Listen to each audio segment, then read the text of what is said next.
let's learn some great tips and tricks in Excel. The password protected worksheet to enhance your data security. Now suppose you have a very confidential data or the data which you do not want anyone to alter or change without your permission, or the data which you do not want other user to see. Then how to protect your entire workbook? It's a very simple step.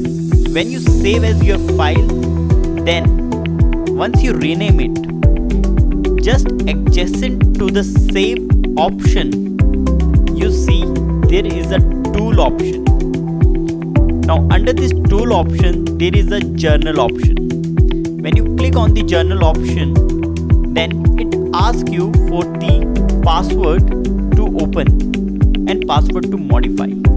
Now when you put a password to open and reconfirm the password, then your entire workbook gets password protected, which means that the next time whenever anyone will try to access your confidential data or your Excel workbook, then at the time of opening, the Excel will ask for the password, and without this password, it will not give access to the data, and hence you can make your Excel sheet password protected.